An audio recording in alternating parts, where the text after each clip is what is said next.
nakum billahil ghurur. Kamu jangan tertipu dengan kehidupan dunia. Makanya saya itu orang yang paling fanatik sujud. Soalnya kalau suwun jenengan sing sujud. Wes sujud salat 5 waktu lah nikmati.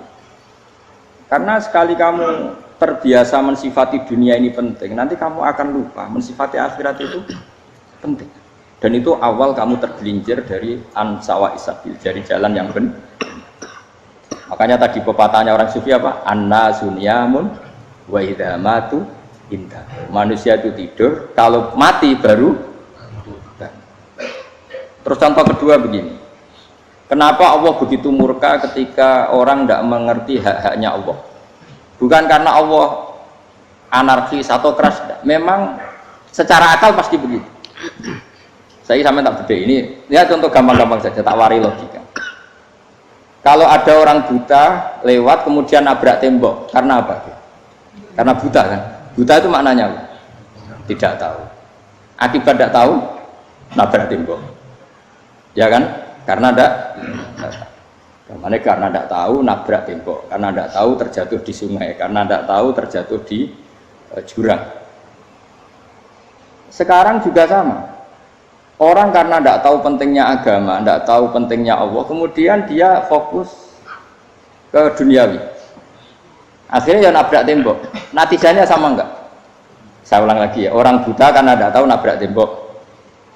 Orang fokus ke perempuan cantik atau melihat apa, kemudian dia tidak tahu depannya juga nabrak. Untuk menjadi nabrak itu syaratnya tidak tahu apa tahu? Bisa dua-duanya. Tidak tahu ya sebabnya nabrak, fokus ke yang lain ya bisa. Maka tidak tahu ya sebab nabrak, fokus ke yang lain juga sebab. Nah mata kita, hati kita ini sudah dipenuhi hal-hal yang tidak penting, sehingga kita lupa dari hal yang penting. Kayak tadi kita mau minum kopi saja, fokus sampai meninggalkan anak main sampai jatuh. Berarti minum kopi sebenarnya tidak satu kebodohan, tapi ketika membiarkan anak kecil jatuh itu adalah kebodohan. Sebetulnya makan menikmati dunia itu tidak kebodohan, tapi ketika Anda melupakan Allah itu menjadi satu apa? Kebodohan. Ini disebut kamu jangan terlena oleh kehidupan apa? Dunia. Nah kenapa terlena? Itu kakean delok. Mulane Nabi itu ora tau delok dunia. Nabi, saya ini tak latih gitu di wali, tapi mukadimah. Kulon itu belum pernah delok. Saya pernah punya kakak wakil bupati, punya teman gubernur banyak teman. Kalau delok susu ora wani, mergo kuwatir seneng. Nabi itu pernah, Nabi itu jenenge manusia, pernah lewat itu. Kemudian tonggo-tonggone Nabi kebetulan pas pulang bawa unta-unta banyak. Itu Nabi melihat mungkin 0, sekian detik. Itu dilori pangeran, la tamuddanna ainaika ila ma matta'na bihi azwajam minhum zahratal hayatid. Jadi misalnya kayak Rogen misalnya dulu wong numpak Alphard pejabat ana sing bukakno. Enak aja nak jadi wong ngene. Kalimat itu direkam oleh Allah bahwa Mustafa pernah ngomong enake jadi wong iku numpak Alphard ana sing buka. Tapi kita tetap kirim. Sehingga nanti di akhirat kalimat itu direkam misalnya nanti ternyata yang numpak Alphard misalnya nyuwun sewu misalnya yang numpak Alphard tadi tetap di neraka, kamu ya ikut di neraka. Karena dia menikmati Alphard lali akhirat, kowe yo ngangen-angen kepengen seperti itu. Maka poinnya sama. Kalau pun rokok bareng. Terus ada orang sujud di musola, melarat sujud. Kowe gak pernah enake dadi wong iku. Padahal sujud itu yang menjadi orang masuk surga. Terus kowe ditakoki ning akhirat. Kowe tahu angen-angen dadi wong sujud mboten nate. Tapi dia tahu angen-angen mewah nate. Ya seneng ngono kira-kira gitu. Ya iku latara undal pas kowe roh ilmu yakin pas wae mlebu neraka. Iki mulane tak ajari dini kiat-kiat supaya kira mlebu. Makanya latih melihat dunia gue juga kesuwen. Misalnya di konco jadi pejabat. Kalau nanti di keluarga pejabat sampai sekarang pun saya sering punya teman. Buat nanti kalau melihat bahwa dia pejabat. Karena saya takut dosa. Saya melihat dia seorang mukmin yang sujud, yang sholat. Saya bodoh sekali kalau melihat dia pejabat. Karena itu tidak ada artinya di akhirat. Saya sampai sekarang yang saya melihat presiden orang yang mukmin, sehingga saya harus hormat. Saya melihat bupati orang yang mukmin, sehingga saya harus hormat. Melihat sampean ini wong sing mukmin, malah gue jalalan barang ini sudah mukmin plus. Jadi rasa tiga ikut tuh pinter gue jalalan. Jalalan gudul bisa gaya bisa. Gudul lu rano mana nih? Oh, anu gak angger wong iso maca kitab kok. Gendeng. Jos. Jadi saya ulang lagi. Makanya saya itu nanti kalau sampean alim sudah kayak saya, itu pasti nggak bisa nggak kagum sama sahabat. Sahabat itu, apalagi Rasulullah ya tentu. Sahabat dulu aja yang gampang ditiru. Sayyidina Umar ketika ditusuk oleh siapa Abu Lu'lu siapa? Al-Majusi. Abu Lu'lu itu seorang Majusi. Dan Umar itu orang pendendam. Dia orang pendendam. Tapi tentu karena dia orang baik, ya pendendamnya hal-hal yang baik. Coba kalau kamu ditusuk orang itu dendam nggak? Kira-kira sebagai manusia kan dendam. Itu tanyanya begini sama yang ya taruh sekarang orang dekatnya. Yang bunuh saya tadi siapa? Oh itu Abu Lu'lu Al-Majusi, Hulamul Muhirah, dia budaknya Muhirah. Majusi, iya ya Umar. Dia sudah mau mati. Itu ngendikan gini, sama siapa alteknya?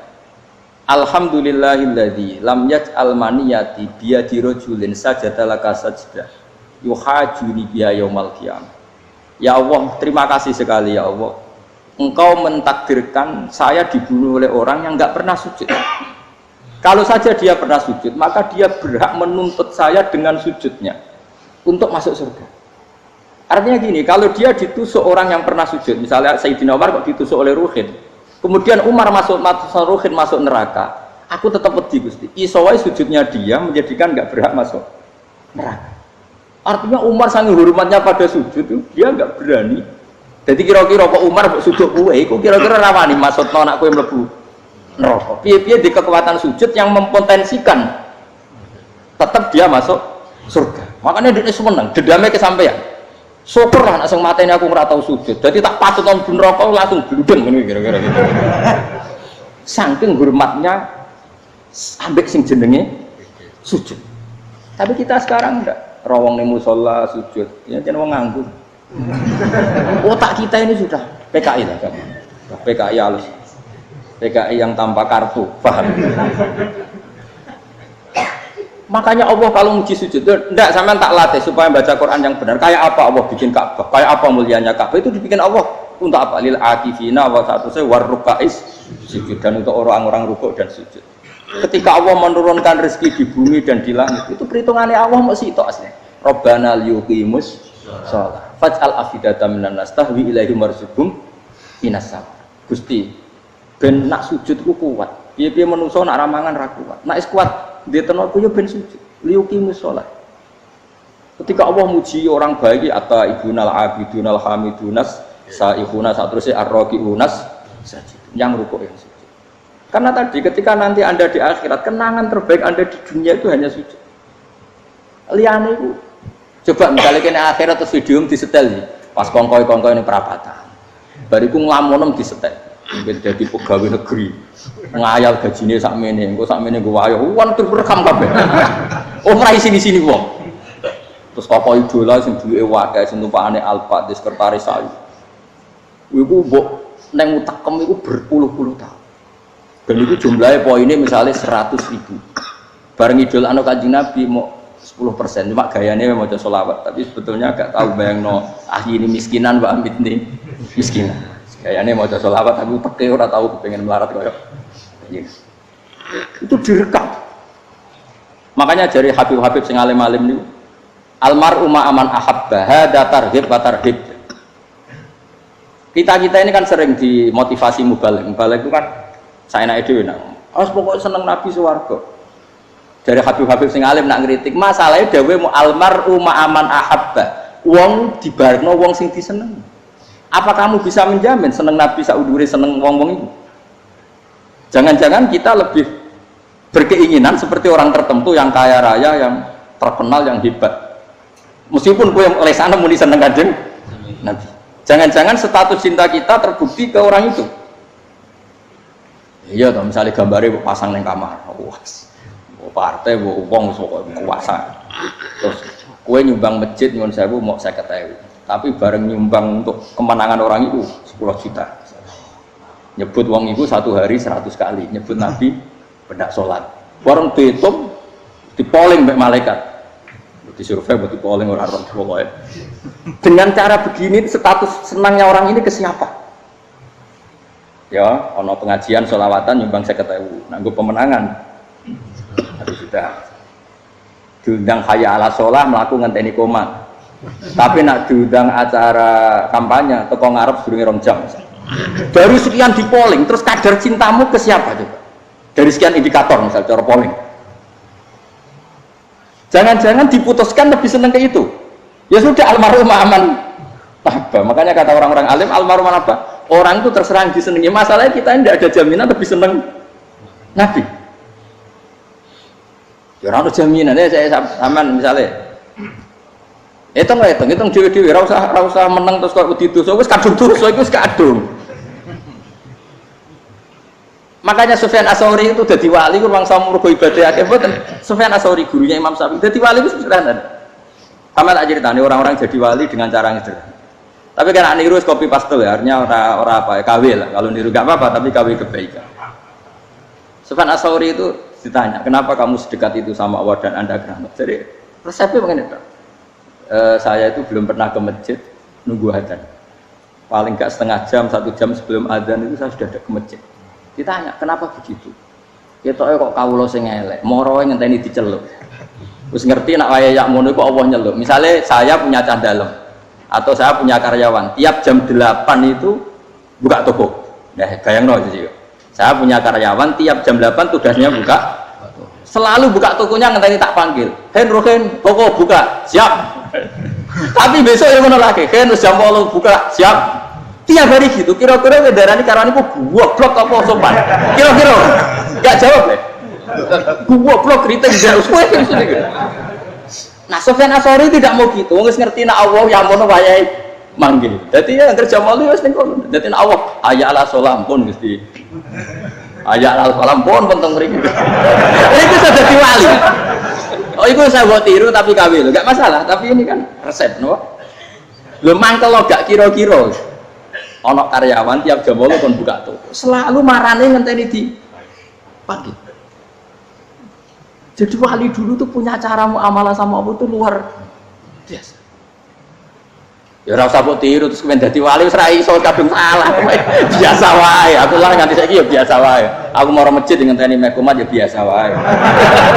Tapi aku kan iso dadi wali lewat jalur liya lah aku ya. Jalurku kan akeh. Mulang ya mari wali, sabar ning coba ya mari wali. Jane ana jalur fikir ya mari wali gitu. Tapi kan loro, fikir loro.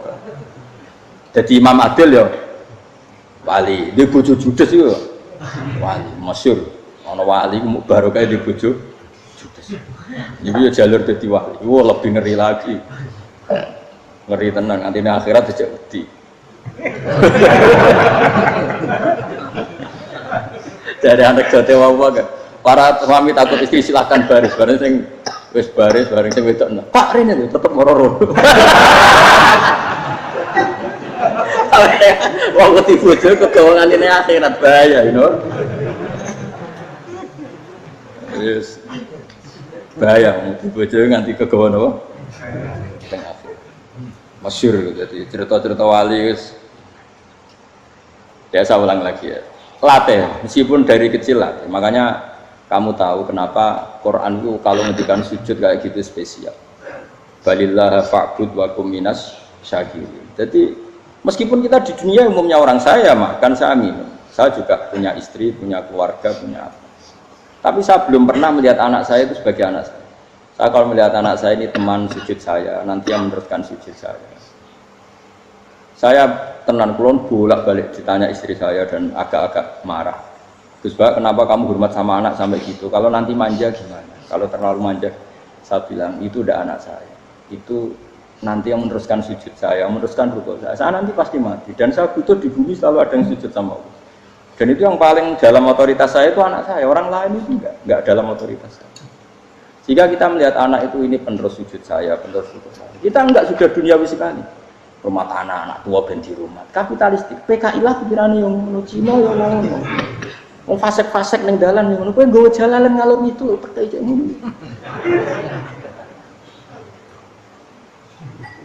Jadi dulu itu kalau para nabi donga fahab li milladunka waliya yarisuni wa yarithu min ali Yakub, seorang turunan yang meneruskan tradisi sujud, tradisi. Sehingga Ulama-ulama dulu kalau dongakno anake ya min ahli sujud, wa min ahli Quran, wa min ahli sunnah napa? Enggak apa-apa kowe seneng donya gak apa-apa. Ora usah tak warai wis seneng dhisik. Paham? Dadi iki ora usah cara Gus Bak ra apa-apa. Ora usah tak arani ra apa-apa wis mbok lakoni. Makanya pulau suwon sangat sujud itu luar biasa. Nanti kamu di akhirat kenangan terbaik Anda di dunia adalah pernah apa? Sujud. Bayangkan kalau itu jadi orientasi Anda. Anda berpolitik, cek melok partai Gerindra, cek Golkar, cek PDI supaya jadi penyuara sujud tidak dilarang di Indonesia karena umat Islam mayoritas. Saking mayoritasnya sampai pejabat rasolatnya rawani. Gara-gara pejabat rasolat bakal dipilih. Itu berarti kamu berpolitik niat bikin satu pressure supaya standar orang benar adalah sing nopo sujud itu ya benar. Kok yang kaya kerja biar bisa beli tanah untuk masjid, yang orang miskin ikut menopang supaya masjid itu berdiri. Semuanya orientasinya menuju sujud. Jadi tidak sujud itu harus jadi wong khusuk sing goblok terus sujud terus. Tahu-tahu negara dikuasai komunis misalnya, terus akhirnya sujud dilarang. Termasuk menciptakan satu suasana Islami di negara ini juga berarti menciptakan keberlangsungan sujud, karena dengan suasana Islami berarti sujud tidak dilarang bahkan dianjurkan dan sebagainya. Ini penting saya katakan karena kalau tidak diingatkan ruwet. Nabi itu pernah punya anak dalam. Anak dalam itu setelah mau boyong terus santri itu ditanya, kamu minta apa sama saya? Ya Rasulullah kasih waktu 1-2 hari mau saya pikir. Karena yang menanyakan orang yang Sayyidul Awwalin wal Akhirin setelah sekian 2 hari. Minta apa kamu? Jalur Anda gak tanggung-tanggung. As'aluka murafaqataka fil jannah. Saya minta jadi temanmu di surga. Oh, Nabi kaget tuh. Kok kalian diwarai wong? Mboten nanti sing mati. Kok nek diwarai wong ndak ya. Terus. Kenapa kamu minta itu? Kata tadi, kalau saya minta dunia itu nanti zailah. Dunia itu pasti hilang, faniyah pasti hilang. Maka yang abadi adalah saya jadi temanmu di surga. Tapi apa kata Rasulullah jawab? Fa'inni ala nafsika bikasrotis sujud. Ya sudah kamu bantu saya, kamu memperbanyak sujud. Kayak apa? Nabi pun mintanya fa'inni ala nafsika bikasrotis sujud. Saya bantu untuk menolong diri kamu, kamu memperbanyak apa? Sujud. Makanya di pertama surat turun itu ada wasjud. Kamu bersujud dan kemudian mendekatlah kepada Allah. Tapi sekarang enggak, karena kita kena hijab duniawi. Mitra penting, semuanya penting dan semuanya penting itu makna di hati kamu adalah khadun. Bahkan ngijolakno kiai perkara khadun nafsu, kowe nak dadi kiai gede.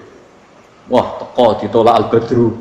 Wale napu pidato MC ne muni Saiful Fadilah wal Karomah, mbah sauni-unine MC. Bariku disangoni dihormat. Tekan muji ulama wae dari segi ya, bariku iso wayo akeh macam-macam. Utek nek selek, tekan muji ulama wis dari segi. Makanya saya ini termasuk ulama, kalau nanti saya ngebis biasa. Kalau jarang kerso di panggungnya, seneng dulu. Supaya semua ulama udah dipandang secara apa? Dunia. Saya sampai sekarang ngedus anak kulo biasa. Teng pasar gitu biasa. Kalau marung teng pasar mangan gitu biasa. Nak seneng kulo ben atas nama wong alim karena apa? Kalau kita terlalu menikmati dunia, lama-lama orang seneng ulama juga dari sisi dunia. Keren, jadi kiai teko disualami dicucupi munggah. Ya gak apa-apa itu enggak dosa tapi takut saya elek-elek ini ngejolakno perkara dunia show-nya itu lho Pak. Jadi ngene tak pikir teko ngaji bar wis warmu paham karmu ora karep. Mulan ngarep ngaji karmu. Mesti rugi kowe ya aku tenang ae aku. Ben orang itu latihan ikhlas napa? Latihan. Kalau kadang gitu protes be tiyang dia. Gus, jenengan sekali-kali nak tidak tak derekno kok umum. Aku itu tidak mengharamkan itu, menaik kalau dereng tua. Dereng haji malah turun, topa meneh. Dalane ra roh, dereng kiai malah ngel-ngel. Ngurusin tahu tak kon derek nang kota, akan sepeda motor kan terno ning gone Malibur. Dalane tak roh, malah yo neraka. Lha kan dalan akhirat ora roh donya ra roh. Lah tak koyo wong ijo urip. Dalan dunia ora roh dalan akhirat ora mbok roh iku apa. Repot. Jadi kenapa saya tidak mau, bukannya menolak, saya senang kalau kiai-kiai terhormat, senang sekali. Saya senang kalau ada ulama dihormati karena supaya jadi tradisi ulama itu terhormat. Tapi jangan semua ulama mau dihormati, nanti lama-lama jadi siklus. tekan mencintai kiai saja karena fasilitas dunia. Kowe seneng dadi imam masjid akbar, masjid Istiqlal, imam besar. Seneng mergo kenal presiden, datang dikawal. Seneng dadi sugih, wah keren salat ngarepe Ka'bah, teko dikawal askar. Ya kalau seneng karena itu kan berarti menjadi dunia. Itu sirinya kenapa Rasulullah ketika ba'da Fathi Mekah sudah menguasai Mekah, sudah naklukkan Mekah Madinah. Nabi itu satu hari terbiasa mau sarapan saja kadang nggak ada yang dimakan. Tanya ya Aisyah, apa saya bisa sarapan? Enggak ya Rasulullah. Ya sudah saya tak puasa. Supaya tetap terkontrol bahwa umatnya mencintai beliau bukan karena kebesaran. Itu Rasul. Itu setelah periode Mekah loh, jangan kira itu periode Medina. Apa? Itu periode apa? Medina loh. Periode yang setelah Nabi punya segala. Tapi Nabi tetap seperti itu. Kenangannya Aisyah sebagai istrinya apa coba? Dia cantik sekali. Aku tahu jajal turu ngarepin Nabi terlentang. Ya Nabi tetap sholat. Nak beliau sujud sikilku tak ingkret no. Nak beliau ngadeg tak lonjoro meneh. Jadi Aisyah wa ana muqtaridotun bene adi turu terlentang. Jadi cara ya sudah terlentang. Wong Nabi nak sholat suwi dia tetap sholat. Tapi di bojo ayu orang ora sholat. Bojo elek ora sholat ngono. Bojo elek amen junub meneh wae. Wis kowe ora kena go contoh kasus wis wong kasus. Kowe di bojo ayu prawan turu karepku sida salat ora bos misale lho. Pemene wong jegoten wae tambah over. Mustafa lho kula nang nyek jegoten liyane ora parek situ. Mergo nang nyek wong akeh dosa, nang nyek wong sitok ora. Misale dosa tak hitung mau ke sore. Aku nyek dosa sitok, mulang ganjarane 10. Cek susu piro? Cek surplus ngerong dagang cek. Cek badi, iku kan adene ra ikhlas. Karena ra ikhlas aku ya ra ikhlas ilmuku, malah lara. Malah rokok ping 13. Makanya ini dipikir ya, saya ulang lagi, harus dipikir secara matang-matang bahwa kita tidak boleh terlena oleh kehidupan dunia. Menjadi bodoh kan Anda minum teh, kemudian anak Anda jatuh di pinggir Anda. Paham? Nah, sekarang menyangkut mukjizat. Ini masih tentang ayat ini, nanti sampean tahu logikanya. Tak bedain, tidak jawab satu-satu saja karena iman sarannya harus tahu fa'lam itu tahu fa'lam annahu la ilaha. Ketika sekarang telur saya memberitahu misalnya telur ini udah dipitik cara kowe mungkin tor ayo jawab satu-satu mungkin kan, tapi pertanyaannya saat telur menjadi pitik kemudian mungkin dan ayam ini bisa terbang, bisa selingkuh, bisa punya anak turun, itu menjadi mungkin, itu kan kamu pun tidak ikut menciptakan. Ikut nggak kamu menciptakan telur menjadi ayam? Tidak kan? Kan di luar kudrah kamu, di luar kemampuan kamu. Tapi kamu bilang itu mungkin. Ada onta yang buting, yang sudah hamil sudah. Kamu bilang nanti onta ini mau punya anak dan anaknya nanti bisa jalan seperti induknya. Kamu katakan apa? Mungkin. Tapi saat Anda katakan mungkin, Anda ikut menciptakan enggak? Enggak kan? Tetap itu kudrahnya Allah. Tetap itu. Maka para nabi itu tidak tahu bedanya antara onta yang keluar dari indukannya dan keluar dari batu. Itu syaratnya jadi nabi, syaratnya jadi wali. Nah, saya kira ono nabi. Makanya Nabi Soleh ditakoki, bukti nak kudrah kaya pangeran ugi. Lah kamu minta apa, kata Nabi Soleh? Silahkan ada onta keluar dari batu itu. Nabi Soleh bisa. Ya tenan, terus onta keluar dari batu. Terus kaumnya gawok. Wah kok hebat tenan onta metu kok batu. Jare Nabi Soleh, ya padha karo onta lahir kok indukane. Bedane apa? Ya beda. Lah bedane apa? Metu kok watu kok ya ora melok gawe. Metu kok indukane ya kowe ora melok gawe. Bedane apa? Tapi tak temu kena hijab, temu niku ana bedane. Cara nabi-nabi ora roh bedane. Lah kula termasuk warasatul anbiya ya ora roh bedane cara. Waras utek kula niku waras. Lho lah yo misale kowe cara iman seperti itu yakin dadi wali. Wes sama amatir-amatir lah wali swasta lah. Pokoknya wis dadi wali. Jadi manusia itu lucu, sesuatu yang dia pun tidak bisa. Iku sok bedakno. Kalau telur menjadi ayam mungkin. Sapi keluar dari indukan mungkin, biji padi menjadi padi besar mungkin, tapi nak watu kok jadi biji padi mukhal. Lu saat yang dikatakan mungkin itu apakah manusia ikut memberi? Tidak kan? Ikut menciptakan? Harusnya kan tetap bilang Yo, aku menyaksikan itu karena ada kekuatan X yang menciptakan itu. Harusnya dia kalau mau konsisten kan, saya tidak bisa menciptakan telur jadi ayam, tapi ada kekuatan lain yang menciptakan dan saya tidak bisa. Jadi telur keluar dari ayam ya kita tidak bisa menciptakan, sapi keluar dari indukan ya kita tidak bisa menciptakan, termasuk untanya Nabi Soleh yang keluar dari batu besar kita. Makanya semua Nabi itu tidak tahu bedanya, itu bedanya Nabi dengan enggak Nabi. Makanya Nabi itu tenang ya, masyhur. Ketika perang Khandaq, Nabi itu kelaparan. Kemudian Jabir datang, ya Rasulullah, istri saya menyiapkan makanan untuk orang 6 karena kambingnya hanya kecil. Maka hanya orang 6 saja yang kau boleh datang ke sini. Tapi Rasulullah dengan santainya, ya ahlal Khandaq. Padahal yang ngeduk Khandaq itu sekitar 3.000, ya ahlal Khandaq. Halumu ilayya, ayo ke Jabir karena Jabir sona atau aman bikin makanan untuk kalian. Itu 3.000 orang.